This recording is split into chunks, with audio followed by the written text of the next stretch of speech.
নমস্কার, আমার একটা নতুন ব্লগে তোমাদের সবাইকে অনেক অনেক স্বাগত। দিনটা ছিল 31শে জানুয়ারি।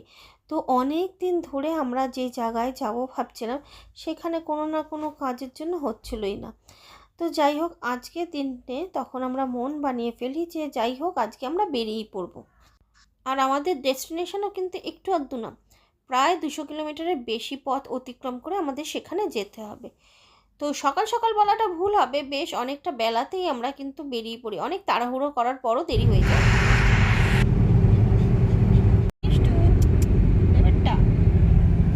নিজেদেরকে রেডি করতে হবে, খাওয়া দাওয়া করে রেডি হয়ে তারপরে ফলটা খাওয়ার টাইম পাইনি, তাই আমি একটা টিফিন বাটির মধ্যে নিয়ে নিই। মিষ্টুকে রেডি করতে হবে, কেন কি এতটা রাস্তা এতটা রাত হয়ে যাবে, মিষ্টুকে তো আর রেখে যাওয়া যাবে না।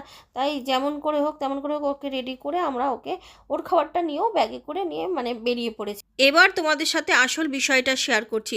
এখানে যাদের সাথে আমরা দেখা করতে এসেছি তারা প্রত্যেকেই ব্লাইন্ড বা অন্ধ।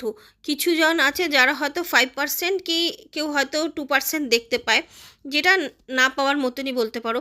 এই যে এখানে যে মানুষটিকে দেখছো, ইনিও এখানে কি বলবো, ইনিও কিন্তু অন্ধ, ইনিও ঠিক মতন দেখতে পান না। তো এনাদের সাথে পরিচয় হয়েছিল বহু বছর আগে। তো এখানে আমার হাজব্যান্ড আর তার বন্ধু জয়দা, এরা দুজনে মিলে এদের সামর্থ্য অনুযায়ী একটু একটু করে এদের কি বলবো হেল্প করতো। কিন্তু এদেরকে কথা দিয়েছিল যে এই শীতে 50টা কম্বল দেবে ওরা দুজনে মিলে। তো যাই হোক, তো অনেক দিন হয়ে গেছে আসবো করে আশাটা আর হয়ে উঠছিল না, কিন্তু সবই উপরওয়ালার ইচ্ছা। আজকে আমরা সেই দিন যে সকালে বেরিয়ে রাত্রিবেলা পৌঁছেছি, তোমরা যথারীতি দেখতেই পাচ্ছ যে কতটা সময় লাগে, যার জন্যই আমাদের হচ্ছিল না আর কি। কিন্তু আমরা ভাবছিলাম যে এবার শীতই চলে যাচ্ছে, তো এটা দেওয়ার কোনো মানে হবে না। অবশ্যই এদের পরের বছরও কাজে লাগবে, সেটা নয়, তবু আমরা এরকমই যাই হোক।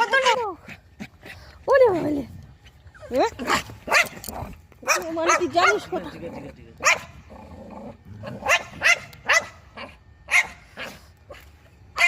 আজকের এই ভিডিওটা করার অবশ্যই একটা কারণ আছে, আর তাছাড়া এই ভিডিওটা কিন্তু এখানেই শেষ না।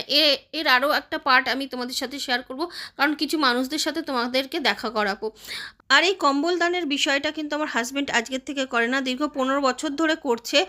আর এইগুলো কখনো ভিডিও করতে ও একেবারেই পছন্দ করে না, কারণ এগুলো দেখানোর কিছু নেই আর কি। কিন্তু তবু আমরা এখন ভিডিও করতে বাধ্য হই, কারণ আমাদের দেখা দেখি যদি আর কারোর মনে যদি এইটুকু একটা চিন্তাভাবনা গড়ে ওঠে যে আমরাও যদি পারি করতে পারি, তাহলে আমাদের এই ভিডিওটা বানানো অবশ্যই সার্থক হবে। কম্বল তো অনেক ছোটোবেলা থেকেই আমি বলতে পারি, কলেজ লাইফ থেকে ও এরকম মানুষকে দিয়ে হেল্প করে। কিন্তু গেল কিছু বছরে পুজোর সময় মানুষকে জামা কাপড় দিয়ে তাদের পাশে দাঁড়ায়। যদি তোমরা সেই সব ভিডিওগুলো দেখতে চাও, তো অবশ্যই সেই পুরনো ভিডিওগুলো আমি খুঁজে তোমাদের সাথে শেয়ার করতে পারি। এই কথাগুলো বলার উদ্দেশ্য কী ছিল জানো তো বন্ধু? কারণ কি আজকাল একটা ফ্যাশন অ্যান্ড ট্রেন্ডিং হয়ে গেছে বিষয়টা, যে কেউ ইচ্ছা হলো কম্বল দিচ্ছে বা কিছু দিচ্ছে, তার ভিডিও করে তারা আরও হয়তো হাজার হাজার লাখ লাখ টাকা কামাচ্ছে। কিন্তু আমাদের কিন্তু এরকম কোনো বিষয় নেই, আর না আমাদের তার পরিবর্তে কিছু চাওয়ার উদ্দেশ্য আছে। আমার থেকে বলবো আমার হাজব্যান্ডের, যে কিনা নিঃস্বার্থভাবে সেই কলেজ লাইফ থেকে তার সামর্থ্য অনুযায়ী, যেহেতু আমাদের এইটা একটা ব্যবসাও আছে, আর সেখান থেকেও পয়সা জমিয়ে নিজের পয়সা থেকে এরমভাবে ও দেয়, যে জিনিসটা আমাকে ও বারে বারে কি বলবো ওর প্রেমে পড়তে বাধ্য করে। আমার ওর এই জিনিসটা খুবই ভালো লাগে। কখনো হয়তো সেরমভাবে আমি বলি না, কিন্তু সত্যি আমার খুব ভালো লাগে। আমি চাই ভবিষ্যতে ও এরকম আরও ভালো ভালো কাজ করুক, আর তার জন্য ভগবানের আশীর্বাদ আর তোমাদের ভালোবাসাই আমাদের কাছে যথেষ্ট। আর এরকম ছোট বড় সব কাজের জানি আমি ওর পাশে থেকে ভালো কাজের সাক্ষী হতে পারি, এইটাই ব্যাস তোমাদের কাছ থেকে চাওয়া, আর কিছু বলা নেই। তবে এই ভিডিও আরও অনেক কিছু তোমাদের সঙ্গে শেয়ার করব, তোমরা অবশ্যই আমার পাশে থেকো আর ভিডিওগুলো একটু দেখে সাপোর্ট করো। না, সাপোর্ট আমাকে লাইক কমেন্টের কথা বলছি না, আর এই ভিডিওটাতে তো আমি বলবোও না তোমাদেরকে যে লাইক করো কমেন্ট করো।